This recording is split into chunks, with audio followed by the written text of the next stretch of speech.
Hey, coucou YouTube, c'est Cécile, alias Que font mes mains. On se retrouve aujourd'hui pour un nouvel épisode de mon podcast créatif. On va parler tricot et couture, très classique. Donc voilà, allez c'est parti.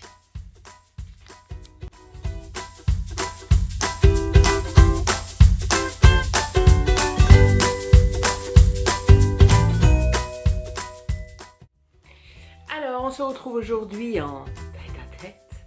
Cela faisait bien longtemps que nous ne nous étions pas retrouvés comme ça, en tête à tête. Alors j'ai le chat et le chien qui font n'importe quoi, comme d'habitude. Ça fait un petit moment que je suis pas venue, tout simplement parce que j'avais pas forcément le temps et l'envie. Et après j'ai tricoté des choses qui n'étaient pas encore sorties, donc je préfère toujours parler des projets du début à la fin quand ils sont sortis. C'est plus, enfin, je trouve ça plus logique. Voilà, j'espère que vous allez bien. J'ai envie de vous dire que la situation n'a pas tellement changé. Bref, sauf pour 21 millions de Français qui ont l'immense privilège d'être confinés. Bon, c'est pas notre cas ici dans le Poitou, mais on verra comment ça se déroule après. Donc je l'ai dit juste avant, nous avons un nouveau petit chat qui s'appelle Saturne. Vous ne la verrez pas, je pense qu'elle est très timide, très farouche. Donc je pense pas qu'elle vienne vous rendre visite. Sur ces entrefaits, nous allons commencer. J'ai beaucoup de choses à vous dire. Vous avez vu, j'ai une magnifique manucure que j'ai été faire en institut. Regardez ça. Noir avec un petit point doré. J'adore. Alors, qu'est-ce que je porte? Alors, dessous, c'est un débardeur H&M absolument dégueulasse, transparent comme pas deux, mais je les aime beaucoup, puis ils sont très longs, donc je les aime bien. Dessus, je porte un gilet de Marie-Amélie dont je ne me souviens absolument pas le nom. J'en ai aucune idée. Avec un empiècement yoke. Alors, on m'a demandé plusieurs fois qu'est-ce que c'était un empiècement yoke. En fait, le yoke, c'est que comment dire, toute cette partie-là, là, avant la séparation des manches, est faite comme un demi-cercle, en fait, ou comme un cercle si c'est un pull, parce que forcément c'est fermé. Et à intervalles réguliers, on va faire des rangs de beaucoup d'augmentations qui vont former voilà, un yoke, quoi. Un empiècement comme ça. Voilà. C'est utilisé beaucoup dans le jacquard. Voilà, là c'est des torsades. Voilà, et la laine, c'est de la laine Laféfil coloris Aveline. Aveline, je ne sais plus. Caramel chaud, absolument splendide. Je l'aime beaucoup, mais il me tient pas des masses sur les épaules. Donc je pense que je le porte pas comme je devrais. Et les petits boutons étaient des boutons de mon stock. Voilà, que j'avais récupéré dans mes innombrables. Voilà, et en bas, enfin oui, en bas, c'est une jupe Camille des Bobbin Patterns. Voilà, avec des boutons là également de mon stock, dans un tissu de mes chères les filles sans bobine. Voilà. Hop, mais bon, vous pouvez me suivre sur Instagram, tout a été... ils ont tous été mis sur Instagram plusieurs fois. Alors, on est dimanche, monsieur et Mini Crotte sont partis faire du vélo. Donc j'ai pas un temps de ouf devant moi, mais on va essayer d'aller au bout. On va commencer par le tricot. Je ne mettrai pas le temps à laquelle débute la partie couture parce que concrètement je ne m'en souviendrai pas. Donc cherchez. C'est tout ce que je peux vous dire. Ah, je vais enlever mon pins. Voilà. Alors, le premier projet que j'ai terminé, c'est un projet dont je vous ai beaucoup parlé, beaucoup. C'est le gilet Linotte de Marguenet. Marguenet, Marianne de son petit nom, design depuis très longtemps. Ça fait très longtemps que j'ai pas... j'avais dû déjà tricoter quelque chose d'elle. Ça faisait très longtemps que rien ne m'avait, comment dire... taper dans l'œil comme ça quand, de chez elle. Et en allant un jour fouiner sur Ravelry pour je ne sais quoi, je suis tombée sur la photo donc, de ce fameux gilet linotte. Elle était juste au début, elle n'était pas arrivée à la séparation des manches encore. Et j'ai été, mais le coup de cœur quoi. Le coup de cœur, et du coup, je suis allée voir sur son Instagram où elle mettait que ses appels au test, il y avait le lien dans sa bio ou je ne sais quoi. Donc j'ai cliqué, le test n'était pas encore ouvert mais il manquait juste 1 ou 2 jours, j'y suis retournée juste après et je me suis inscrite donc pour tester ce magnifique gilet. Alors c'est un gilet, je l'ai tricoté dans la taille 5, donc c'est équivalent 132 de tour de poitrine. Il me semble, moi je fais 120 de tour de poitrine, donc là j'ai 12 cm d'aisance, et il me semble que le modèle est préconisé avec plus d'aisance, donc j'avais demandé à Marianne qui m'a dit pas de souci, moi je le voulais avec moins d'aisance parce que je savais, j'avais déjà dans ma tête l'idée du projet fini, vous savez que des fois je suis un petit peu comme ça, je le voulais écru avec des bouts de je sais pas quoi qui traînent. J'ai eu un gilet comme ça, je vous montre bien l'échantillon. Voilà, j'ai eu un gilet comme ça que j'avais acheté chez Emmaüs. En fait, au départ, c'était un gros pull que j'avais coupé pour faire un gilet. Vous voyez, c'était le début du stick. Bon, j'avais pas du tout fait la machine à coudre, donc c'était un petit peu de guingois, mais c'est pas grave, je l'adorais. Et mes copains l'appelaient le moucheté caca. Parce qu'il était gris, puis les petites taches, voilà, ça leur avait fait penser à du caca. Ah, voilà, on était ados, on était fous, on était jeunes. Enfin, on l'est toujours un peu. Alors, moi j'ai choisi donc la Fonty Tweed. Là, je suis on est dans une grosse période Fonty avec monsieur. La Super Tweed, coloris 01. Hop, je vais bien attendre que la mise au point se fasse. Voilà, et c'est le coloris 01. Donc, il y a 50 grammes, 105 mètres. Donc, on est sur une harane, hein, quasiment, parce que... oui, moi je l'ai tricoté en combien? Je l'ai tricoté en 4,5. Je ne sais plus en combien est préconisé le patron, mais moi le drapé me convenait, il n'y avait pas de trou, et surtout mon échantillon était bon, hein, c'est le plus important. Combien j'ai de temps de vidéo là? 1h07, oh, c'est bon. Donc voilà, donc ça fait 210 mètres au 100 grammes, donc ouais, on est un peu plus gros qu'une DK. Une DK c'est 220 il me semble. Donc DK, parce que ça aussi on m'a posé la question, les catégories de laine, surtout depuis je pense les laines teintes à la main, peuvent être classées par catégorie en fonction du métrage qui est disponible par rapport au poids. Donc par exemple de la laine, ce qu'on appelle fingering, donc de la fine, on va dire, il va y avoir à peu près 400 mètres pour 100 grammes.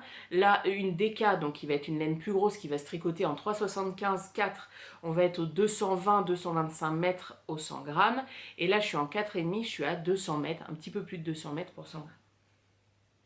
Donc voilà, donc je le voulais comme ça. Voilà. Je l'adore. Alors, c'est un gilet qui a un col V, vous voyez ici. La grosse difficulté se passe sur cette partie-là. Tout simplement, alors j'ai foutu comme une grosse gourde de léosine. Ça, c'est au moment où je suis allée à la neige. Non, je le tricotais plus déjà à la neige.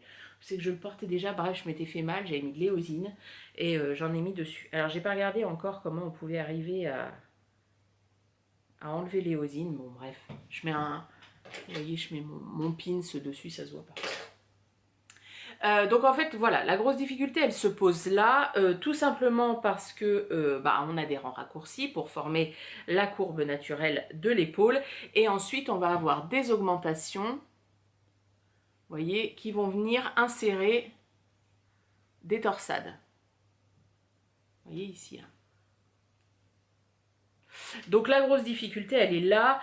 C'est pour ça que je dirais que c'est pas un gilet... comment dire, un premier gilet, j'ai envie de dire, vous risquez plus d'être découragé qu'autre chose. Après, le fait de savoir faire des torsades, bon, j'ai envie de dire, c'est un coup de main à prendre, il n'y a pas de souci. Moi, celle-ci, c'est des, combien c'est 3 sur 3. oui 3 sur 3, je les fais sans aiguille auxiliaire. J'arrive à 3 sur 3 à les faire sans aiguille auxiliaire. Donc voilà, sinon il faut une aiguille auxiliaire. Après 4,5, ça permet quand même au gilet d'être hyper rythmé et d'aller vite. Ça se tricote relativement vite, mais après voilà, j'ai pas un... Enfin, pour un premier gilet, moi je dirais non. Donc voilà, on a les deux. Alors on est un drop shoulder, c'est ça, les épaules tombantes. Voilà, il n'y a pas du tout d'emmanchure, enfin de dessin d'emmanchure entre guillemets. Donc voilà, ensuite nous avons le corps et nous avons ces magnifiques poches. C'était la première fois que je faisais des poches. Voilà ici, magnifique, avec le petit détail qui change tout pour un tricoteur alors que les autres s'en foutent, c'est que les torsades sont dans la continuité de la poche. Ouais. On a la classe où on l'a pas, les gars. Voilà, attendez, je vais monter un petit peu plus haut pour montrer que c'est parfaitement dans l'alignement. Voilà, alors les poches, à l'intérieur, je n'ai pas fait les torsades. Alors, Marianne le préconise dans son patron. Moi, je trouvais que ça faisait trop épais avec ma laine. Et concrètement, on les voit pas. Voilà. Alors, la poche tombe un peu. En même temps, je mets toujours mon téléphone dedans, mes clés, mes mains. Voilà, donc forcément, ça ne peut pas tenir. Et puis, j'ai envie de dire que ma petite couture ici est en train de se barrer. C'est peut-être pour ça aussi. Accessoirement. Bref, on va vous montrer l'autre. Voilà, bon, c'est une histoire de maille en attente, etc. Une petite couture par-ci, par-là. Voilà, il n'y a rien de bien sorcier. Hein. Si c'est ça qui vous freine dans le gilet, franchement, il ne faut pas. Et on termine, moi j'aime beaucoup, par une très large bande de côte qui ne se resserre pas. Oui, qui ne se resserre pas. Et ça, moi j'aime bien parce que je voulais un gilet vraiment droit comme ça, donc c'est parfait. Et ensuite, on va tricoter les petites manches. Voilà, alors que moi je retrousse, mais qui concrètement, voilà, vont comme ça et terminent par des côtes. Et le dos, lui, est entièrement en jersey, comme ça repose un peu le cerveau. Les bandes de boutonnage sont tricotées ensuite. Voilà, il faut se débrouiller pour bien les relever, histoire de faire, voilà, d'avoir une belle bordure, là, une belle définition. Je trouve que je me suis pas trop mal loupée. Et on est en côte également, un rabat souple. Et ensuite, les boutons. Alors, c'est les boutons dont je vous ai déjà parlé, il me semble, quand j'avais passé ma commande. C'est des boutons qui viennent de Ma Fabrique de Boutons, qui est une entreprise française. Voilà, qui a ouvert ses ventes aux particuliers. Là, c'est de la corne, il me semble. Ils sont... Pardon, je vous l'avais déjà dit, hein, mais je le répète. Et c'est pas du tout... ça me saoule de devoir préciser maintenant quand ça ne l'est pas, mais ce n'est pas sponsorisé, on ne me les a pas envoyés, on ne me paye pas pour en parler, voilà, tout ce que je dis est vrai. Bref, ça m'énerve en fait qu'on doive justifier ce genre de choses. J'ai envie de dire, si les marques ont envie d'envoyer à telle ou telle personne et pas à telle ou telle... Vous voyez, il tombe un peu, c'est pas terrible. Ou à telle ou telles autres, ils font ce qu'ils veulent. Après, aux gens d'avoir une âme et un petit peu de jugeote pour dire ce qu'on pense, même si ça nous est offert. Voilà, et de préciser quand ça l'est en fait. Quand ça ne l'est pas, il n'y a pas besoin de... J'ai l'impression qu'on est un peu genre dans le brouillard, non? C'est pas mon objectif qui serait dégueu. Attendez. Je sais pas, c'est bizarre. Bon, à la coupure, j'essaierai de faire quelque chose. J'ai l'impression que c'est pas normal. Mais voilà, donc, bon, chez moi, quand c'est pas précisé, c'est que ça ne l'est pas. Oh là là, mais si, c'est dégueulasse l'écran. J'ai pas un truc, un chiffon magique là?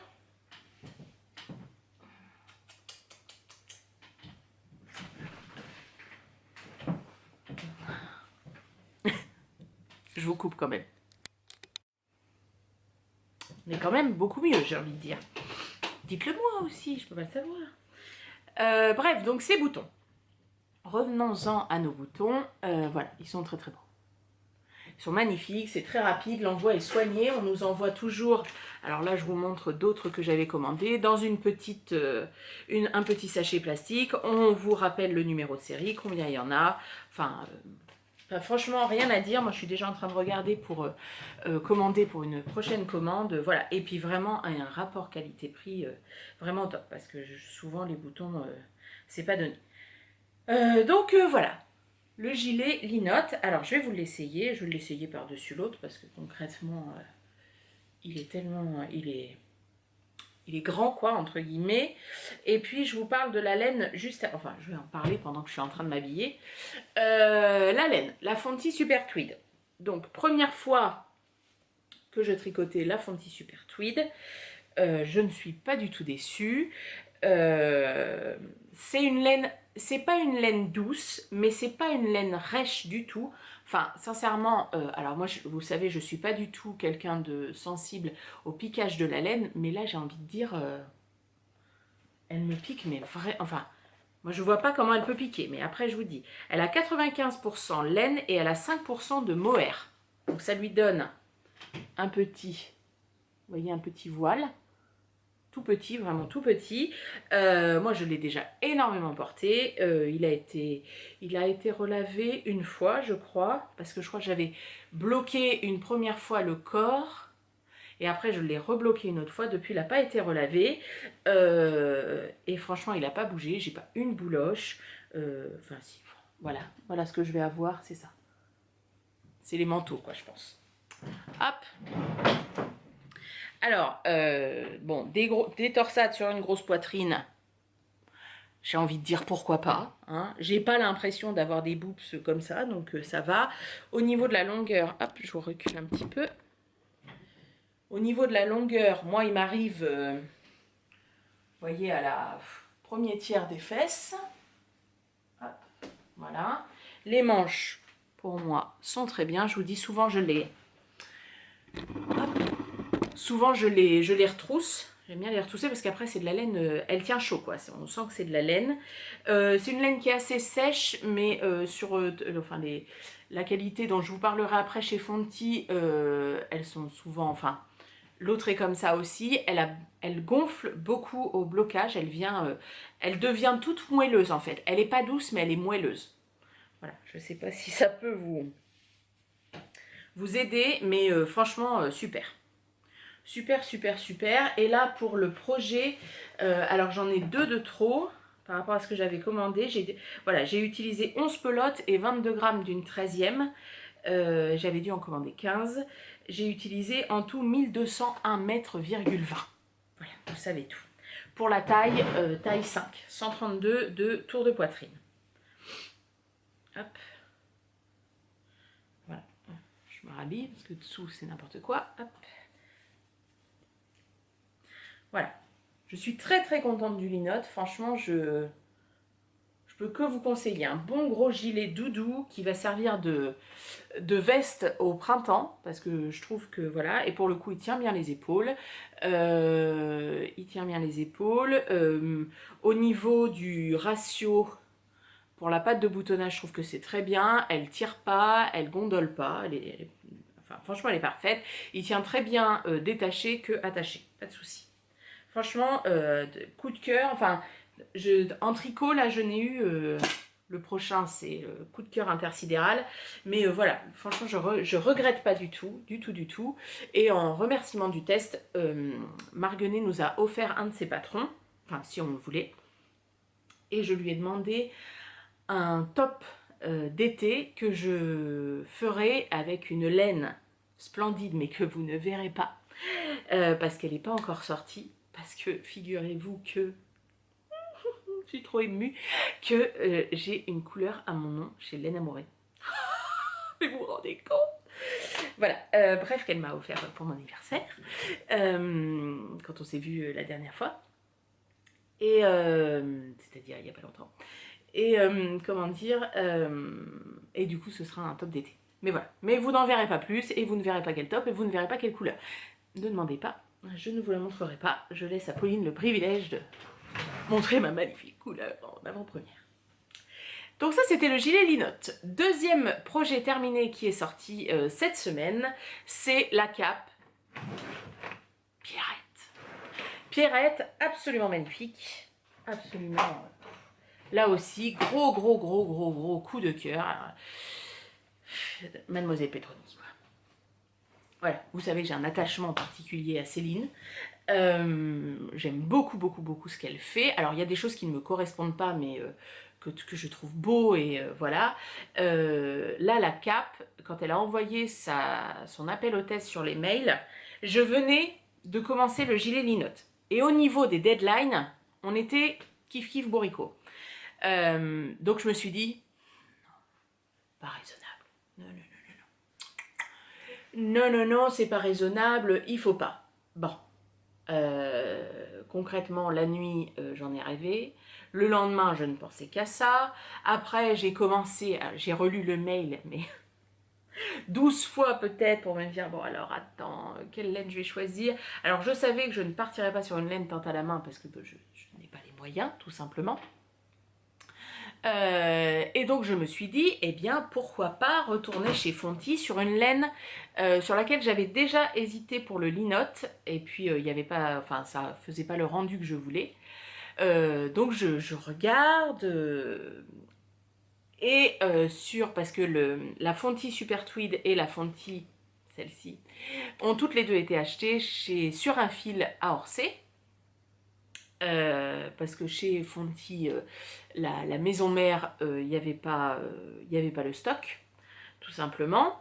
Donc j'ai demandé à Céline ce qu'elle pensait de cette catégorie. Je vous ai demandé aussi sur Instagram, vous avez été hyper nombreuses ou nombreux, je ne sais plus s'il y avait des hommes, à me répondre.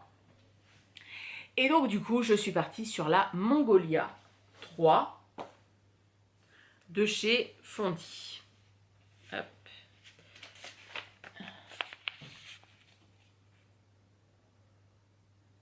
Voilà, et c'est le coloris 14. Donc c'est un Bordeaux. Voilà. Et donc la Mongolia 3, elle a 85% de laine et elle a 15% de bébé yak. Voilà. Donc là encore, ce n'est pas du tout comme moi j'ai pu tricoter plusieurs fois la Flora de chez Pauline Laine Amourée qui contient du yak, qui est extrêmement douce, qui brille un petit peu. Bon, il y a de la soie aussi dedans, machin. Là, on n'est pas du tout sur la même catégorie de laine. On est sur une laine qui est plutôt, alors là aussi, sèche, voire rêche. Pour le coup, bon, sincèrement, elle me fait rien du tout, mais genre à un premier rendez-vous, on va pas boire un dernier verre, mais elle est pas mal du tout. Enfin moi, elle me pique pas du tout, voilà.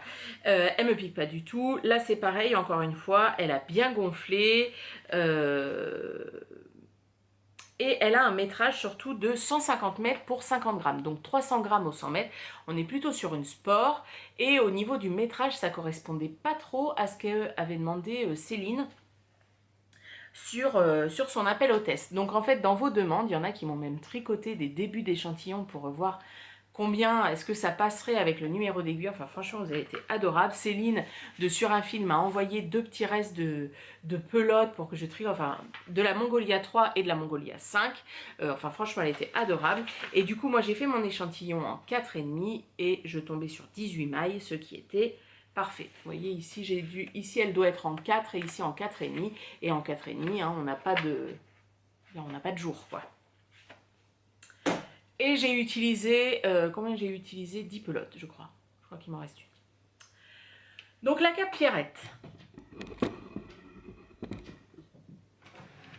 Oh, elle est tellement belle. Donc la cape Pierrette, bon, bah, c'est une cape, hein, évidemment, vous l'aurez compris.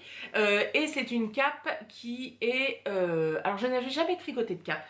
J'adore les capes, j'en ai cousu déjà plusieurs, j'en ai cousu en cadeau à des amis, mais je n'avais jamais tricoté de cape. Et donc je ne sais pas si elles se font toutes de la même façon, mais en tout cas ici, vous voyez, on retrouve ce qu'on appelle un empiècement yoke ici, donc avec, alors ici on a un motif de dentelle et on va avoir des augmentations régulières à certains moments qui vont faire que petit à petit, hop, ça va s'agrandir, comme ça. Au bout d'un moment, on s'arrête forcément de faire des augmentations et on va tout droit. Donc on a une dentelle, somme toute très simple, n'est-ce pas? Avec des petites naupes qui, je trouve, sont parsemées juste avec ce qu'il faut. Bravo le talent à Céline. Voilà, donc on travaille forcément en aller-retour. Je pense qu'il n'y a pas quelqu'un qui s'y connaît un petit peu serait capable de faire un stick au milieu. Moi, j'ai travaillé en aller-retour, ça ne me dérange pas du tout de faire des rangs en verre, même si c'est un peu plus long. Voilà. Après, j'en ai tricoté une grande partie. Genre, quand on est parti à la neige, je devais être là. Quand on est revenu, je devais être juste avant les emmanchures ici dont je vous parle juste après. C'est très rythmé en fait. Céline avait un peu peur que ce soit long pour les gens. Alors, c'est une grosse pièce, hein. Je sais plus combien. Bah, il y a 1500 mètres de fil, je crois, voire un petit peu plus. Moi, j'ai tricoté la taille 4, c'est-à-dire 140. La mesure ici prise, c'est d'un bout, hop, à l'autre comme ça. On est en taille 140, c'est ce que ça donne une fois fini. Donc elle avait un peu peur que ce soit un peu, comment dire, dur et long à tricoter. Sincèrement, avec les motifs, les yokes, les motifs sans... Hop, je vous les montre bien de près. Sans changer... complètement ce rythme quand même, etc. Et puis bah, on a envie de voir la cape. Enfin, moi sincèrement j'avais tellement envie de l'avoir montée que voilà. Ici, s'il y avait une difficulté à... Parce que ça par contre, ce projet-là, alors en premier projet, faut s'accrocher parce que c'est un gros morceau, mais sincèrement, débutant, pour moi je vois pas de souci quoi. La grande difficulté, elle se trouve ici, l'endroit où nous allons pouvoir passer les mains, c'est la technique du stick. Et là, Céline nous prend par la main, nous a fait une petite vidéo et en même temps qu'elle, elle explique chaque étape, etc. etc. Moi, j'ai regardé la vidéo 2 fois pour faire la première, la deuxième, j'ai pas eu besoin. Voilà, c'est pas compliqué du tout. Il y a une ou deux petites coutures à faire pour tout finir. Hop, je vous montre. Hop, je vous montre de l'autre côté. Hop, voilà. Le stick, vous voyez, ça a été coupé en fait. La manche au départ était fermée comme ça, alors pas avec ce point là, hein, c'était autre chose. Ça a été, le rabat a été rajouté après, et en fait on va venir sécuriser à la machine à coudre. On va coudre sur les mailles sur une longueur donnée, on va couper au milieu, et d'un côté de cette couture on va venir relever des mailles pour former ce rabat. Voilà. En gros, c'est ça. Alors après, derrière, Céline préconise de mettre un petit... alors, je ne sais pas si vous allez voir, ici, on la voit bien, la couture, sur la laine. Je ne sais pas si vous la voyez, je ne vois pas assez. On la voit un peu. Bon, forcément, j'ai utilisé un fil de la même couleur. J'avais pas envie de mettre un truc jaune et que ce soit moche. Préconise de mettre un petit biais derrière pour cacher. Sincèrement, personne ne le voit. Ma copine Céline qui a fait les photos avec moi m'a dit sincèrement je vois pas trop l'intérêt, donc j'en ai pas rajouté. Après rien n'empêche de le faire un jour. Je vous ai pas parlé non plus de la fin de la... On n'est pas sur des côtes, on est je sais plus comment ça s'appelle, à vous d'acheter le patron et de le découvrir. Voilà, qui est texturé, un peu très très beau, et un rabat très joli dont je ne me rappelle plus le nom non plus. Voilà, et qui est très très très élastique, et ça c'est une bonne chose. La patte de boutonnage ici est faite en même temps que le corps de la cape. On vient juste à la fin relever ici pour faire le col. Là, voilà. Et donc du coup il faut placer les boutonnières à intervalles réguliers. Donc elle dit tous les temps placer une boutonnière. Sauf que moi, sur ça, je suis une grosse bille. J'oublie toujours de faire les boutonnières. Donc, il y a 2 boutonnières qui doivent être vraies, entre guillemets, où j'ai vraiment fait mon jeté et tout ce qu'elle dit. Mais les autres, j'ai oublié. Donc, en fait, j'ai fait les boutonnières à la manière de fil d'art. J'avais appris ça avec fil d'art. En fait, vous repérez où est votre boutonnière et vous tirez une maille, comme si vous vouliez la défaire. Vous tirez et vous la coincez par derrière. Alors, je ne sais pas si ça va se voir, lesquelles j'ai fait, lesquelles j'ai pas fait.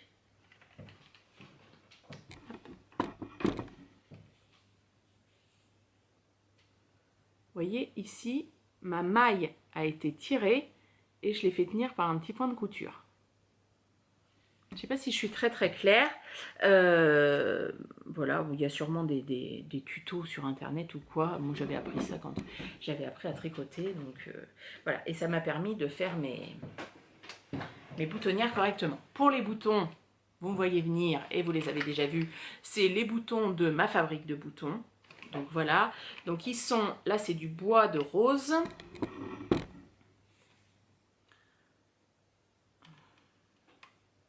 Bois de rose, vous les voyez, voilà, ici vous avez la bonne couleur et ils sont en métal, voilà, au dos. Ils sont, enfin là encore, hyper qualitatifs, enfin, franchement des boutons au top. Voilà, j'adore ma cape. J'adore ma cape, je vais vous l'essayer. Alors je ne l'ai pas encore portée parce que nous cette semaine on a eu un petit regain de... Ah, l'hiver n'est pas encore fini. Voilà, merci. Hop, alors où sont les boutons? Là.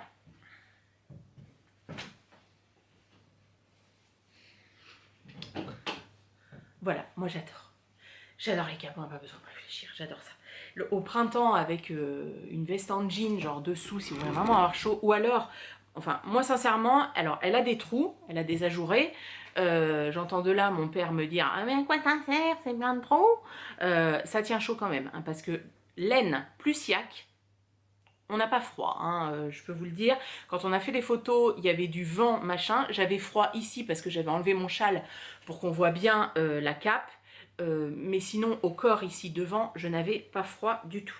Donc, voyez, je trouve qu'elle tombe. Elle tombe bien, quoi. Hein, elle tombe parfaitement bien. Ah, j'ai laissé ma chaise derrière. Hop. Hop. Voilà. Et donc, on peut passer les mains ici. Alors, passer les mains ici, c'est pas forcément... moi, je peux la porter comme ça et bouger comme ça, mettre son sac dessous, conduire comme ça me gênera moins que de passer par les manches. Après, c'est un avis personnel. Je vous montre l'arrière. Voilà. Alors, elle tombe un peu moins bas que celle de Céline, Mademoiselle Petroni, mais bon, on ne fait pas la même taille. Je ne sais plus combien elle fait en taille, moi je fais 1m70, enfin un tout petit chouille moins. Donc voilà, je ne sais plus combien elle fait en hauteur. Hop, je vais vous dire ça tout de suite. Les fils qui... Le chat joue avec les fils, en tire de partout, c'est une catastrophe. Alors, si je mesure sur la bande... La mienne fait 74, à peu de choses près, de hauteur. Voilà.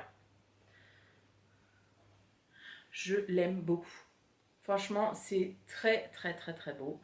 C'est une belle pièce. Et alors, l'argument à toute épreuve, il n'y a pas de manche. Quand vous avez fini les gars. Donc voilà. Alors j'avais juste beaucoup de fils à rentrer parce que forcément quand on choisit une laine comme ça, comme la Fonty, ils la vendent pas en 100 grammes. Et, oh pardon, sur une cape comme ça, genre à la fin, il me fallait une pelote, je faisais, je crois que je faisais un peu plus d'un motif, mais c'est tout quoi. Donc après il a fallu rentrer tous les fils. Ça je déteste faire ça, je le fais quand même. Hein. Forcément, enfin ou pas, parce que vous voyez dans ce gilet qui est fini depuis, on a déménagé il y a 2 ans, je l'avais tricoté au moment où on avait déménagé, il me semble, enfin avant, donc ça fait 2 ans qu'il y a ça, qu'à chaque fois que je le mets, je dis oh merde, il est toujours pas rentré. Et je peux pas le couper directement parce qu'il y a un nœud, donc voilà, la cape Pierrette, bravo, bravo Céline, c'est superbe, magnifique, franchement En plus, il y a une belle histoire derrière avec sa grand-mère, je ne sais plus de quel côté, donc je ne dirai pas pour pas dire de bêtises. Moi, j'adore les tricots histoires. Donc voilà, franchement, c'est... Enfin, je n'ai qu'une hâte la porter tous les jours. Franchement, voilà. Alors après, sur la laine, donc moi, j'aime beaucoup. J'ai beaucoup aimé la tricoter. Je trouve que le bordeaux est profond. Il n'y a quasiment aucune variation. Hein. On est sur un uni. Par contre, elle chope toutes les petites peluches. Ça sur ça, je pense que tout le moindre poil, le moindre... Je sais pas si vous allez voir. Ça c'est... Voilà. On est sur une couleur foncée, tout ça. Voilà. Ça c'est le truc moins bien, on va dire. Voilà, alors au niveau tricot fini, combien il me reste de temps? Putain, 40 minutes. Qu'est-ce que je parle trop. On va juste passer vite fait aux encours. Alors, au niveau encours, je n'en ai pas de nouveau depuis la dernière fois. Je suis toujours sur mon gilet Saturne. Alors, j'avoue, j'ai été un peu fatiguée. J'ai eu des moments où je n'avais pas forcément envie de tricoter. Donc, mon pull Saturne, qui est un design perso avec cette laine magnifique, le chat qui tricote. Hop. Voilà. À le début d'une manche. Voilà. Je l'ai essayé. Je crois en plus que comment dire, je redoutais de le continuer parce que j'avais tellement peur qu'il aille pas. Je me suis dit, oh, il va falloir que je le défasse. Non, non, le yoke tombe bien. J'espère que mes calculs tomberont bien pour les autres. Voilà. Donc, à continuer. Donc, du coup, là, j'ai terminé un écheveau. Donc, je me suis autorisée à monter un autre projet parce que j'ai trop envie de le monter. C'est un projet dont je vous ai parlé dans le dernier podcast qui provient de ce livre-là que Lily comme tout a sorti en auto-édition. C'est La marinière Sébastien de Aurélie Lapoule. Et donc du coup j'ai acheté cette laine là qui est le Mohair Sandness Yarn chez Lily comme tout. Donc vous voyez, c'est un écru, alors légèrement rosé. Bon, voilà, et je vais la tricoter en fil double avec cette laine là. C'est du 100% mérinos de chez Fonty à teindre que j'avais acheté il y a très longtemps dans la laine au poids. Donc voilà, j'en ai un gros écheveau où des mythes se sont fait un plaisir de venir élire leur domicile. Je pense que c'était dans mon ancienne maison. Voilà, donc les deux ensemble, ça devrait être pas mal. Voilà, donc ça, je vais le monter cet après-midi. Et puis après, je termine une manche. Quand la manche sera terminée, je pourrai faire l'appel au test pour Saturne. Parce qu'il faut au moins qu'elle soit terminée, que je vois ce que ça donne. Et bien du coup, au niveau tricot, c'est terminé. Donc, pour ceux qui nous quittent après, dont la couture ne les intéresse pas, je vous souhaite une bonne journée et je vous dis à bientôt. Pas à très vite parce que je suis capable de revenir que dans 2 mois, mais à bientôt. C'est pas mal, c'est un entre-deux. Alors, au niveau couture, on va parler manteau. Alors, je me suis posé la question, est-ce que je vous parle manteau maintenant? On va rentrer dans le printemps, tout ça. Bon. Après, je suis pas sûre de m'en souvenir, donc on va parler manteau. Le premier manteau dont je vais vous parler, c'est le manteau en mouton mort, en peau de mouton. Bien évidemment, une fausse peau de mouton. Non. On va encore me dire, oh là, mais mon Dieu, t'as un humour de merde.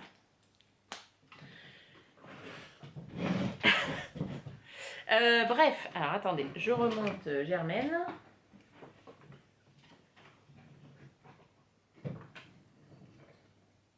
Voilà. Alors, le premier manteau que j'ai cousu, non d'ailleurs c'est faux, c'est le deuxième de cet hiver, c'est le Sapporo Coat de Papercut Pattern. C'est un manteau oversize, donc vous voyez, il est très très grand et il se justifie n'importe quoi. Il se caractérise par des grandes coupes. Ici, alors hop, on va reculer un petit peu, voilà. En fait, le devant est coupé en biais comme ça pour former une poche. Voilà. Vous voyez, il est très oversize et on a des manches très larges. Des manches très larges, voilà. Et à l'intérieur, il est entièrement doublé. Alors, pour le tissu extérieur, c'est de la fausse moumoute qui provient de chez Mondial Tissu, que mes beaux-parents m'ont offert à Noël. Et pour la doublure, la blanche et celle qui a des petits pois ici de dos, ça provient de chez Cousette. Que vous dire d'autre? Je ne sais pas. Moi j'ai cousu... Ah, le four. Qu'est-ce que j'ai cousu comme taille? J'ai dû coudre la plus grande taille. Oui, c'est ça, la plus grande taille qui a un rendu fini, je crois, de 150 manteaux finis. Donc moi, je voulais un truc très oversize, donc ça me convient très bien. Dans le dos, on a 2 grandes découpes. Alors sur du blanc, hein, c'est pas hyper... Vous voyez, on a 2 grandes découpes ici. Voilà. Alors, il n'est pas du tout dur à coudre, même très très simple à coudre, malgré ça, la poche et tout, parce que la poche, c'est pas du tout doublé, hein. C'est les deux pièces, hop, qui viennent s'emboîter pour former la poche. J'ai aucune couture ici, aucune couture de l'autre côté. Et au départ, quand j'avais vu le tissu, j'avais dit, oh, bah, il va y avoir la doublure, tout ça. Enfin, moi, je m'étais imaginé un montage très compliqué. Ah non, non, non, non, non. Alors, le plus long, c'est le PDF qui est énorme. Parce que les pièces sont forcément, comme c'est oversize, que j'ai fait la plus grande taille, c'est très grand. Mais sinon, c'est tout. Au niveau des manches, comme quasiment tous les manteaux que je couds, les manches sont trop longues. Alors je ne sais pas si c'est moi qui ai des bras d'orang-outan ou si les manteaux ne sont pas prévus pour être longs, mais moi, un manteau qui arrive là, ça me gêne. Moi, je veux que mon manteau, il arrive là. J'ai pourtant, alors sur celui-ci, c'était plus dur de prendre les mesures. Sur le suivant, j'ai essayé de les rallonger, mais ça n'a pas suffi. Et du coup, comme moi, je tire souvent sur mes manches, ce qui arrive, c'est que parce que sur le manteau, si vous avez déjà cousu des manteaux, voilà, il y a un retour, en fait, ici, une parmenture, entre guillemets, pour que la doublure ne se voit pas tout de suite. Voilà, qu'on ne voit pas à l'intérieur de votre manche, qu'on ne voit pas direct la doublure. On a une parmenture dans le même tissu extérieur, pour que ce soit joli, et ensuite, il y a la doublure. Et en fait, moi, quand je le mets, comme les manches ne sont pas assez longues, et ben en fait, il va avoir tendance à se tirer, et que cette parmenture ressorte, et qu'on voit tout de suite la doublure. Moi, ça me saoule. Ça me saoule. Enfin, je sais pas, je suis trop grande des bras, je sais rien. Bref. Et c'est un manteau qui n'est pas prévu pour se fermer, mais moi, je voulais quand même qu'il puisse un peu se fermer. Donc, j'ai cousu, j'ai retrouvé dans mon stock, je sais même pas d'où ça vient, une énorme pression ici, et j'en ai mis une autre là. Celle-ci est un petit peu trop haute, parce qu'elle se détache beaucoup trop facilement. Hop. Donc, vous voyez, une fois terminé. Et alors, du coup, quand je le porte, hop, fermé, voilà ce que ça donne. Vous voyez, ça fait un bourrelet entre guillemets devant. Bon, concrètement, il est tellement oversize que ça gêne pas. Je préférais ça plutôt que de mettre devant comme ça. J'avais, comme en fait les deux pièces, vous voyez, qui sont coupées dans le biais, arrivent à la même hauteur. Si on fait ça, vous voyez, ça va couper. C'est moche. Donc voilà. Alors, je vous l'essaye. Il n'y a pas de colle. Il y a un col ras. Ah, voilà, c'est sur cette manche, vous voyez que ça ressort. Si je vous la mets correctement, alors je crois que celui-ci il est un peu prévu comme ça, mais dès que je tends, voilà. Bon bah concrètement, je me suis fait un manteau en fausse peau de mouton, c'est pas pour avoir les mains au frais. Ah, ça me gratte dans le dos. Alors, j'adore mon manteau fausse peau de mouton, j'adore le porter. Par contre, je trouve qu'il fait très... alors je suis déjà pas très délicate des épaules, bon bah là ça fait très mastoc. Après, je ne l'ai pas lavé encore, je pense qu'il mérite des lavages pour que le tissu s'assouplisse beaucoup. Voilà. Après, il est assez long, hein, il m'arrive au-dessus du genou. Hop. Je vous montre derrière. Voilà. Et fermé. Voilà ce que ça donne.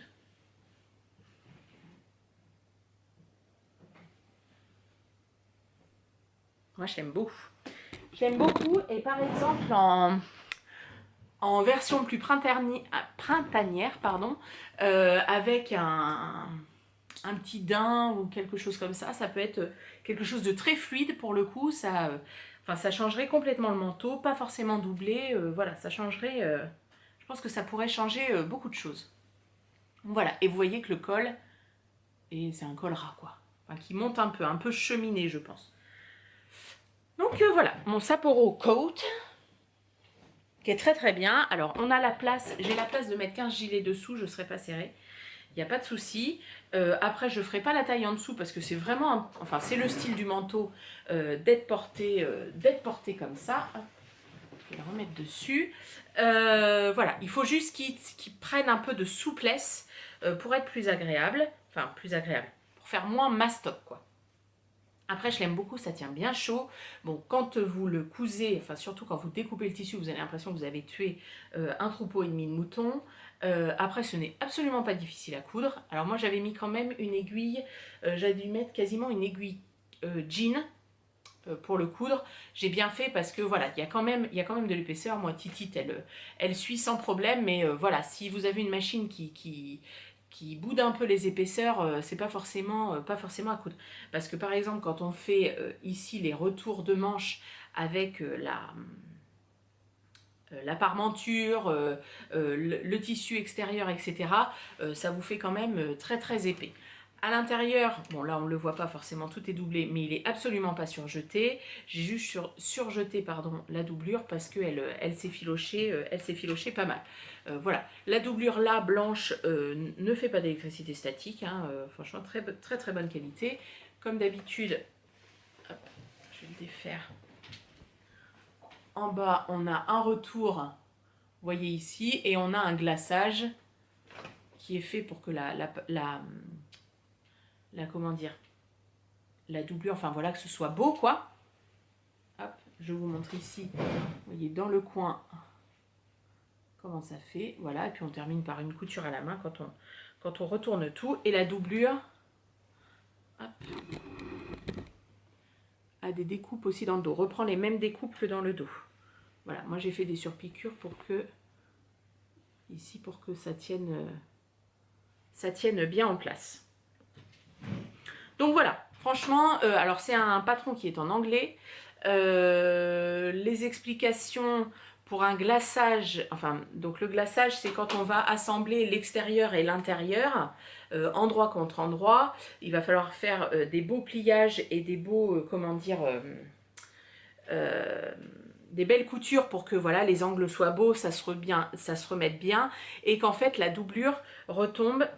Hop, je vais vous montrer. Je soulève la jupe en même temps. Bon, il fait un point hein, quand même. En fait, il faut que la doublure retombe légèrement sur le tissu extérieur. Voilà, que ce ne soit pas tendu comme ça, sinon ça ne va pas être joli. Donc moi j'en avais déjà fait, donc ça allait. Et puis juste avant, j'avais cousu le suivant que je vais vous montrer. Mais juste les photos, c'est un peu léger. Je trouve que c'est un peu léger. Après, voilà. Comme toujours, il y a plein de vidéos sur YouTube, mais voilà, là c'est un peu... Alors, le deuxième manteau que je me suis cousu, qui est en fait le premier chronologiquement, c'est aussi une peau de bête. C'est une fausse fourrure de chez Pretty Mercerie, que je ziote depuis, je pense que ça fait 2 ans hein, que je la regarde. Et que, bah, vu le prix, j'ai jamais tenté le truc. Et là, ma maman, à Noël, me dit bon, bah, j'ai pas d'idée pour Noël, t'as pas des idées? Ah, des idées, ça j'en ai, il n'y a pas de problème. Donc je lui ai envoyé un mail avec le lien en lui disant je voudrais tant de métrage de ce manteau. Et puis elle m'a acheté autre chose là-bas, je vous montrerai peut-être si j'ai le temps après. Il y avait ça et il y avait le tissu velours que vous verrez après sur mon prochain projet. Donc cette fausse fourrure de Pretty Mercerie, c'est d'une douceur incomparable. Si ça vous pique, bon, bah, je ne sais plus quoi faire pour vous. Alors, au départ, j'avais envoyé le lien vers la fourrure lisse et non pas, vous voyez, avec les marques verticales. Bon, c'est pas grave, elle est très belle quand même et elle me plaît très bien quand même. Et ensuite, donc je savais que je voulais me coudre un manteau et je savais déjà quel modèle j'allais faire, puisque vu le tissu un peu chargé hein, quand même, on va pas se mentir, donc il fallait un manteau très simple. Donc j'ai cousu le manteau frisson des Bobbin Patterns, que j'avais déjà cousu avec la suédine moumoutée de chez Stragier, que je porte énormément, et donc du coup là je suis repartie sur le même. Sur le même patron, avec, elle propose dans le patron, je vais reculer un petit peu, parce qu'au départ le manteau est sans col, et elle propose un rajout de col gratuit, voilà, donc moi je lui ai quand même fait un col, hop, je vous le fais tourner, voilà, qui retombe comme ça. Moi j'avais dû coudre la taille, lors de ma première version, j'ai dû coudre la taille 52, il me semble.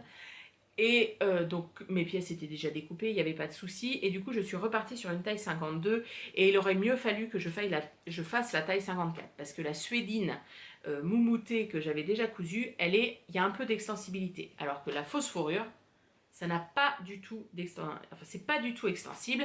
Et de plus, à l'intérieur, il est forcément, parce que l'intérieur d'une fausse fourrure c'est immonde, il est doublé, ça vient aussi de chez Cousette, voilà, avec cette doublure un peu camel.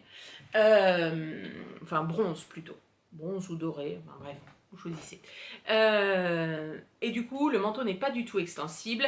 Et pour que, alors je suis très à l'aise et je peux bouger, je peux conduire avec, il n'y a pas de problème. Mais en taille 54, ça aurait été un tout petit peu mieux au niveau ici en fait de la marge de manœuvre du dos. Pardon. Mais bon, c'est comme ça. Alors, c'est un manteau, donc je vous l'ai dit, tout simple. On a des grandes parmentures devant, vous voyez, pour que le retour, au même titre que les manches, la doublure ne vienne pas juste à ras du retour, parce que sinon on la verrait tout de suite, c'est moins joli. Là, c'est pareil, il me manque un peu de longueur pour les manches. Hop, vous voyez, la parmenture est ici. Ah ben, ce serait peut-être plus simple si je la... Hop. Vous voyez, voilà. La parmenture est là. J'ai réalisé, et alors ça je l'ai vu qu'après, quand j'ai eu fini le manteau, je l'essaye. Je fais ça et là j'entends. Ah cool. Et bien du fait qu'il n'est pas du tout extensible, que c'est quand même un manteau d'hiver et on met des épaisseurs dessous, et ben il me manquait en fait de la marge ici. Pas dans le bras, pas dans le corps, mais vraiment ici, sur cette partie-là. Et du coup, j'ai cherché, et c'est vrai que ça se fait beaucoup, dans les vêtements du commerce aussi, de réaliser des soufflets de manches, de dessous de manches, voilà, vous voyez. Donc j'ai rajouté, j'ai tout redéfait, hop, pour ajouter ces grandes pièces. Où est-ce qu'elle est? Là. Hop. Cette grande pièce ovale, enfin, qui forme même un losange, pour permettre en fait d'avoir un peu de marge ici. Je ne pouvais pas rajouter dans les bras parce que la doublure aurait été trop importante par rapport à la taille de manche extérieure et ça aurait fait des bourrelets, ça aurait été moche. Je ne pouvais pas en rajouter au corps parce que sincèrement il n'y en avait absolument pas besoin, c'était vraiment à cet endroit-là. Donc j'ai cherché sur internet, j'ai pas trouvé grand chose. Bon, je me suis un peu débrouillée à la bas comme je le pousse. Donc ça j'ai fait ça sur forcément, hein, on a deux bras, on a deux manches, donc deux soufflets. Voilà. Et là, maintenant, il n'y a pas de souci, ça n'a jamais craqué. Voilà. Et pourtant, là encore, il est très bien porté. J'étais très contente pardon, de mon glaçage. Hop là, du bas de manteau. Voilà, je trouve que c'est carré, c'est bien. Voilà, je suis très contente. On a bon, un petit soufflet ici, mais bon, il doit être utile. Hein. Hop, et si je vous l'essaye.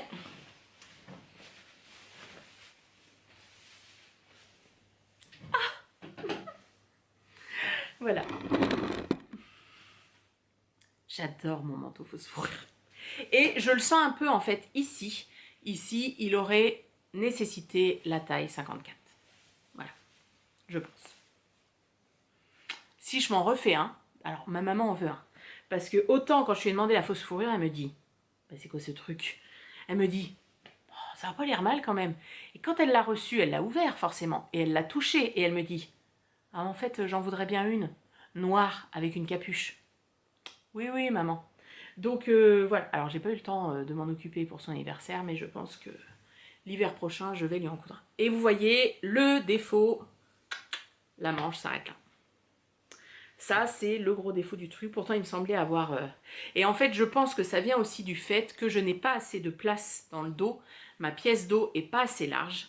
Et que du coup, quand je fais ça, bah forcément, ça tire dans le dos. Il faut bien, plutôt que de craquer le truc, bah le tissu va se mouvoir et ça réduit mes manches. Je pense que sur le patron, c'est un petit peu court. Et je pense que comme la taille est un petit peu plus petite, ça joue aussi. Alors, je l'enlève parce que ça tient extrêmement chaud. Ces deux manteaux, pour le coup, moi ça faisait des années que je n'avais pas eu de vrai manteau d'hiver. Bon bah là j'ai bien chaud. Alors, j'ai cru qu'il restait 10%. Qu'est-ce que je voulais vous dire d'autre? Oui, là c'est pareil, le patron, enfin je ne sais pas si c'est prévu dans le patron, mais moi je n'ai pas fait de boutonnière, je me suis dit des boutonnières sur la fausse fourrure, alors déjà ma machine elle va jamais vouloir. Alors c'est pas compliqué non plus à coudre, alors là c'est pareil, celle-ci encore pire que la blanche, mon Dieu, mais j'ai l'impression d'avoir tué des renards, mais dans toute la région, donc je coupais mes pièces. Je me dépêchais d'aller dehors, je les secouais dehors comme ça, genre la porte fermée jusque là, parce qu'en plus c'était un jour où il pleuvait des cordes. Je secouais comme ça, pff, je rentrais, mais il en restait encore plein, enfin, catastrophe. C'est pas du tout compliqué à coudre, c'est pas du tout extensible, donc ça ne bouge pas. Il faut des petites pinces, comment ça s'appelle, des pinces comme ça, là, pour tenir le tissu, parce que sinon c'est quand même épais et les aiguilles ne rentrent pas forcément dedans. Après, c'est moins épais à la couture que la peau de mouton. Voilà, la peau de renard est plus fine. Bon, bien évidemment, tout ça est toujours faux, hein, je le rappelle. Voilà, et donc du coup, je me suis dit, ah, puis des boutonnières, ça va gâcher, tout ça. Donc je me suis dit, je vais mettre des crochets. Et donc du coup, pareil, dans mon stock, alors, je sais même pas d'où ça vient, je vous dirai pas, sûrement dans une boîte bouton que j'avais acheté sur une brocante ou des choses comme ça. J'ai trouvé des très gros crochets.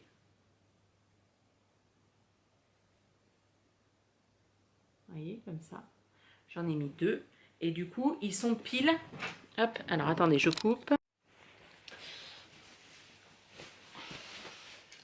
J'en ai mis un ici et un... Hop, si j'arrive, voilà. Donc du coup, hop, avec un gros châle, il tient bien. Alors, si je bouge trop, ils vont arriver à se défaire et tout ça. Mais sinon, voilà, ça tient. Je voulais pas en avoir d'autres en bas. Ah oui, et je vous ai pas dit, le manteau est prévu avec des poches. Donc j'ai des poches dans mon manteau en fausse fourrure. Voilà. Il est trop beau, je l'adore. Je le préfère au blanc. Hein. S'il faut que je fasse un choix, je préfère la peau de renard. Alors, combien il me reste? 19 minutes. Alors, prochain projet, une première aussi pour moi, c'est mon deuxième cadeau de Noël. Ma mère m'a offert du velours. Enfin, mes parents, hein, mais c'est bon, c'est ma mère qui s'en occupe. Mon père prend les merci. Voilà, hop, du velours. Camel, comme ça, qui vient aussi, enfin, fauve plutôt, il est magnifique, qui vient aussi de chez Pretty Mercerie, et ça fait aussi très longtemps que je le regardais. Donc quand elle a reçu le mail avec les liens, genre je lui ai envoyé un quart d'heure après, elle m'appelait, j'étais dans la salle de couture, je m'en souviens, donc elle me parle de cette fausse fourrure, et elle me dit, mais après l'autre, elle me dit, c'est du velours? Bah je dis oui, c'est du velours côtelé. Alors je pensais, sincèrement, vu la photo, il disait velours grosse côte. Ma deuxième version, c'est du velours grosse côte, pour le coup c'est du grosse côte. Là, on n'est pas sur du mieleray, et on n'est pas sur des grosses côtes pour ma part. Voilà. Elle me dit, non mais... tu veux vraiment ça? Bah, je dis oui maman, je dis mais je sais déjà ce que je vais me faire, c'est un pantalon avec des jambes larges, machin. Non mais elle me dit c'était la honte, moi elle me dit j'ai porté ça toute mon enfance, c'était la honte de porter ça. Elle me dit non mais n'importe quoi. Je dis mais si maman. Voilà, le rencontre des générations, mais de toute façon moi j'aurais rêvé de vivre dans les années 70, là, être ado. En 70, avoir les couleurs, les trucs, les pantalons larges, 7/8e. Oh, j'aurais kiffé. That's the 70s show. Donc, ce pantalon, donc je voulais ce velours pour faire le pantalon allure de Atelier Scanit que la marque m'a offert. Pour avoir mon avis et pour savoir aussi comment aller bien tomber ou pas les grandes tailles. Donc moi j'ai cousu pour cette première version la taille 48. Je me souviens plus, je l'ai fait sur Instagram. Je crois que j'ai coupé la taille 48. J'aurais dû faire la taille 46 parce qu'il est un petit peu large et que le velours ça se détend. Bon, ça c'est, j'ai envie de dire, ma faute. J'ai pas beaucoup cousu de patron atelier Scamit. J'ai cousu la Eugénie, vous savez, celle qui est croisée devant, qui m'avait nécessité un petit peu de modification au niveau du corsage parce qu'il n'était pas assez long pour passer en dessous de la poitrine. Et après, j'ai dû coudre autre chose, mais c'était pas pour moi, c'était pour une amie. Donc du coup, c'était la première fois. Et là, pour la première fois aussi, j'ai suivi la vidéo qui est disponible sur le blog de Atelier Scamit et dont elle donne le lien dans le patron.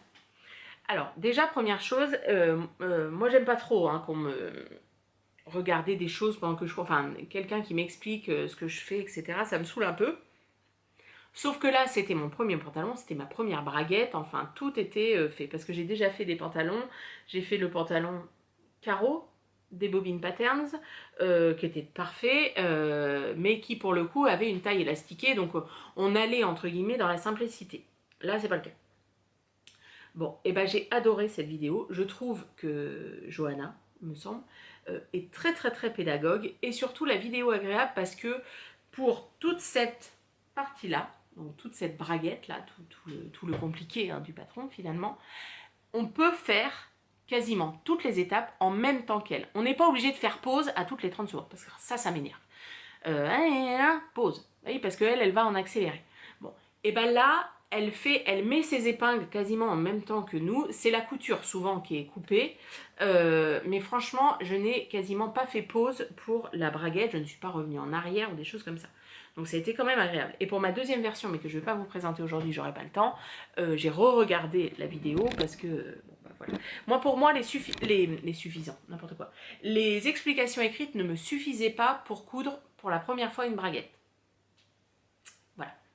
Donc, le pantalon allure. C'est un pantalon taille mi-haute, on va dire. C'est pas une taille basse, c'est pas une taille haute. Et il a des jambes très larges. Voilà, pantalon un peu à la cool.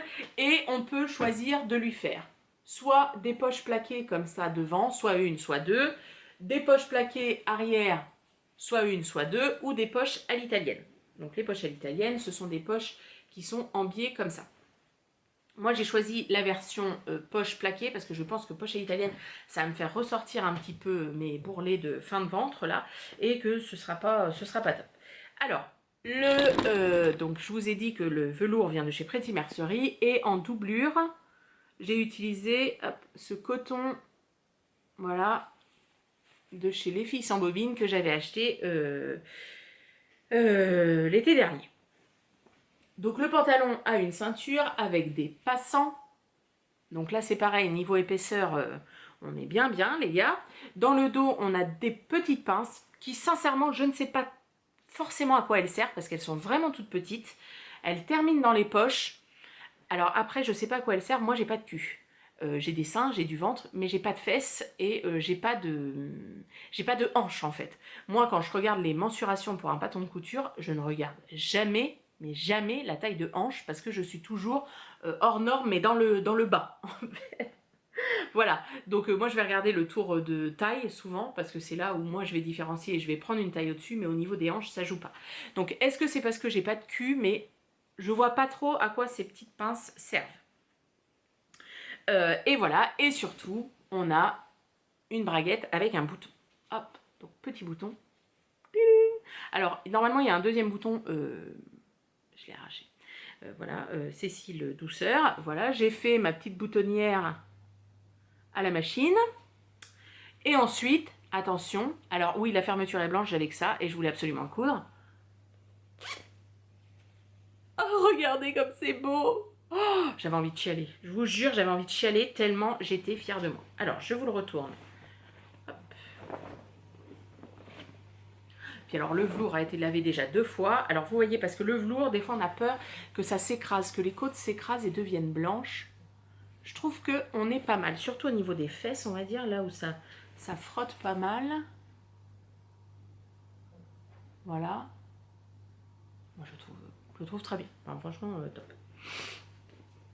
Donc voilà, donc on a des pièces, voilà comme ça. Bon là, c'est moche, évidemment. Ici, c'est bien fini. On ne voit pas dessous. Enfin, voilà. Il y a comment dire, un soin apporté aux détails pour que rien ne se voit, que ce soit beau. Voilà, on a fabriqué un petit biais ici. Vous voyez, tout ça est coincé dans la ceinture. Hop, ici, alors ici ça a pris un pli quand je le porte. Voilà. Vraiment, je suis hyper fière, mais hyper fière de ma première braguette. Franchement, alors, la deuxième est encore mieux. Bon, forcément, j'ai pris un peu le pli. Voilà, top. Ma braguette remonte bien haut. Non, franchement, j'adore. J'adore. Donc concrètement, bon, alors j'ai pas cousu 15 millions de pantalons. Bon, bah, c'est forcément mon pantalon de prédilection. Donc j'en ai cousu un comme ça, j'en ai cousu un autre en velours, pour le coup, très grosse côte vert. Une merveille. Le tissu, c'est un See You at Six que Benoît m'a offert pour Noël. Et bon, bah, je réfléchis déjà, je pense que je vais faire une bonne commande chez Stragier de Rami ou de lin ou de choses comme ça, parce que j'en veux un dans toutes les couleurs de lin pour cet été. Voilà, c'est clair. Il est juste large comme il faut. Ah, bah, je vais peut-être vous l'essayer quand même. Hop. Alors après, je vous ai pas dit, mais on assemble forcément les jambes et l'ourlet que moi au départ j'avais fait plus haut, que j'ai rabattu un petit peu parce qu'il est prévu. Alors là, moi je l'ai fait en 7/8e, c'est-à-dire qu'il est au-dessus de mes chevilles. Il est prévu pour être long, il est très long. Moi je suis en taille 1m70 et même si j'avais fait longueur longue, j'aurais dû enlever du... Alors pardon. Oui, je suis en petite culotte sur mon podcast, mais vous ne voyez rien.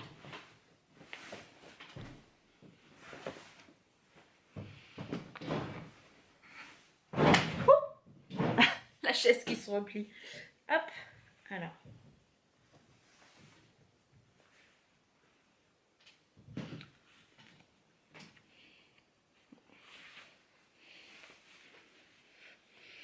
Oui, ici on peut dire qu'il est taille haute quand même. Bon, moi j'ai pas une taille dessinée, mais si on voulait trouver ma taille, elle est ici et vous voyez le pantalon est là. Hop, donc au niveau de la braguette, j'ai décalé un tout petit peu mon bouton ici parce que comme le velours s'était un peu détendu, que j'avais fait une taille de trop, il me tombait vraiment sur les hanches. Donc il est un peu désaxé, ma braguette est un peu désaxée plutôt que d'être bien droite. Voilà, au niveau des hanches, bon bah moi je vous ai dit, j'ai pas de hanches. Alors ici, bon bah il n'y a rien qui se passe, il n'y a pas de cul, il n'y a rien. Donc bon, je trouve que de dos, il n'est pas très beau. Enfin, il n'est pas très beau sur moi parce que j'ai pas de fesses. Voilà, hein, là c'est tout vide. Concrètement, il n'y a pas de... Il n'y a rien qui se passe, je vous l'ai déjà dit. Voilà, et puis les jambes, hop, sont bien longues. Voilà. Désolée les âmes sensibles. Si vous avez vu des poils aux jambes, en même temps j'ai envie de dire on en a tous. Hein. Bref, voilà. Donc, il est top, top. Par contre, toutes les excuses sont bonnes. Il me manque des choses pour porter avec ce pantalon. Alors j'ai des gilets, mais la plupart de mes gilets sont moulants.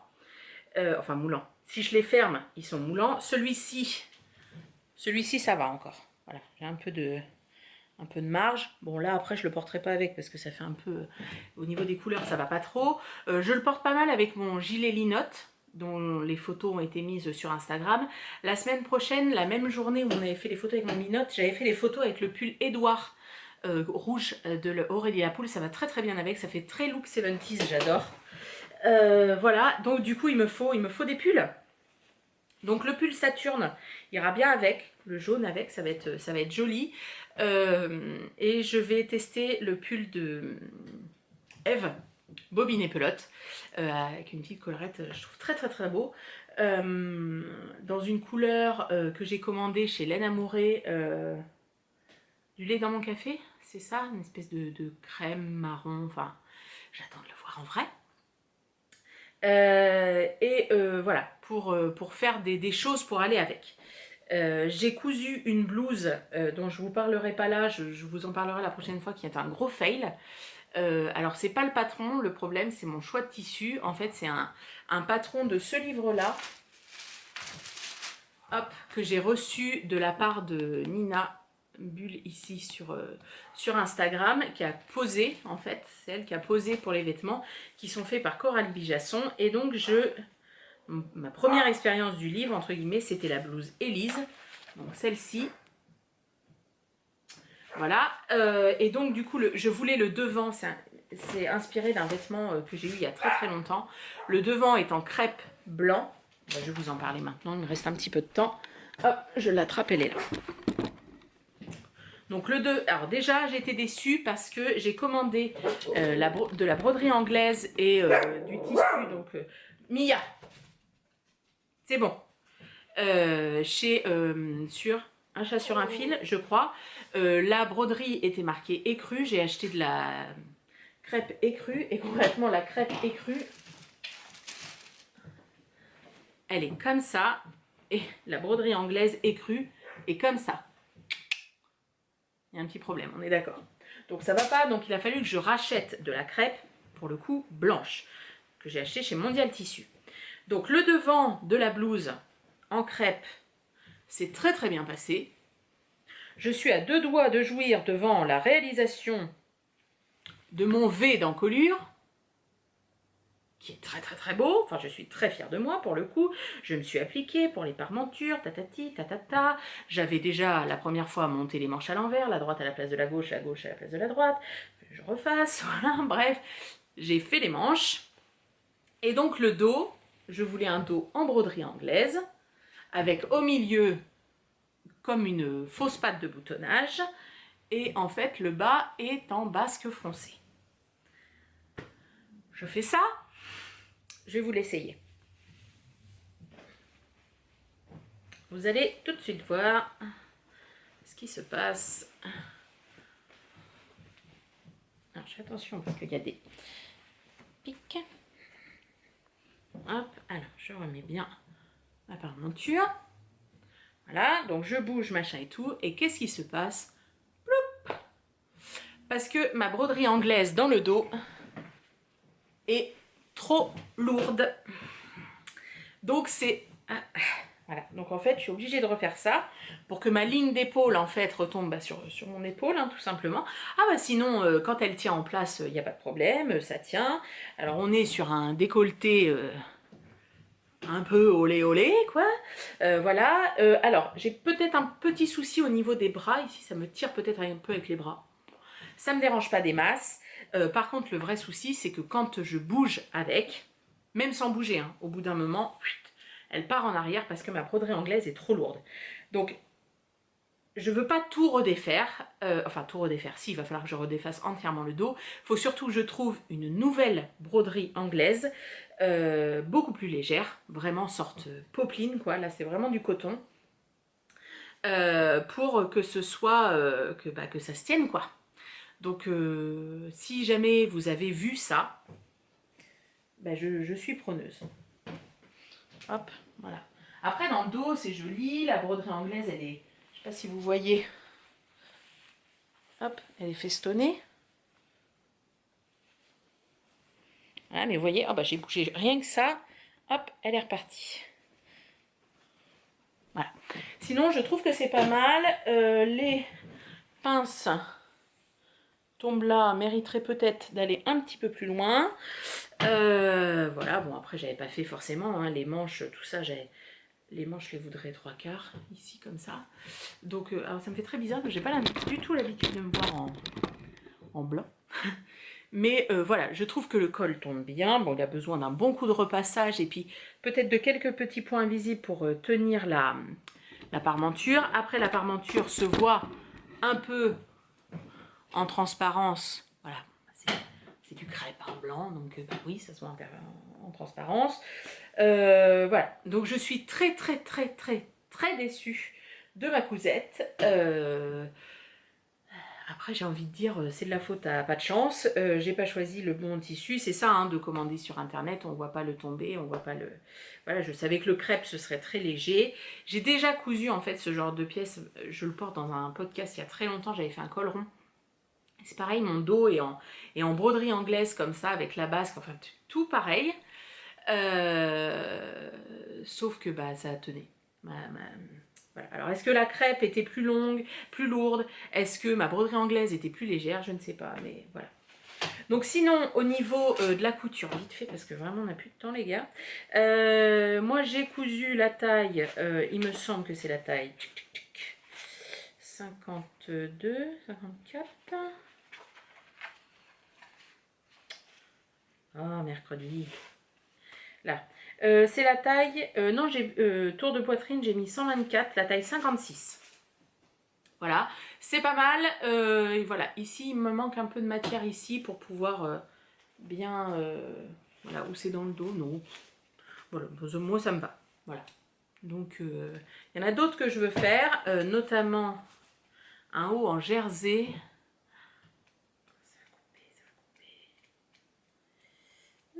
Le haut en jersey comme ça, croisé devant, alors pas avec des rayures parce que des rayures comme ça croisées, moi ça n'ira pas du tout. Peut-être avec un des jerseys, enfin le jersey qui a sorti Lise Taylor, je sais pas, mais comme ça je sais pas si ça me convient. Je veux pas acheter un jersey cher. Je suis allée chez Mondial Tissu, j'ai pas trouvé mon odeur, donc au hasard je verrai. Voilà, et eh bien écoutez, j'espère que ce podcast vous aura plu. Alors, je reviens pas souvent, mais quand je reviens, hein, on sait que j'ai été là. Voilà, j'espère que vous aurez trouvé de belles idées. Voilà, n'hésitez pas à poser des questions si vous avez des choses qui vous ont échappé ou des choses sur lesquelles vous voudriez que je revienne à l'occasion d'un précédent podcast ou des questions plus particulières. Voilà, je vous laisse mettre des petits commentaires en dessous, pardon. Je vous rappelle qu'en dessous, il y a le lien vers mon blog pour tous les liens vers les patrons, laine, tissus, etc. Tout ce dont j'ai parlé dans le podcast. Voilà, on se retrouve vite. C'était Cécile, Que font mes mains, en direct de chez elle. Voilà.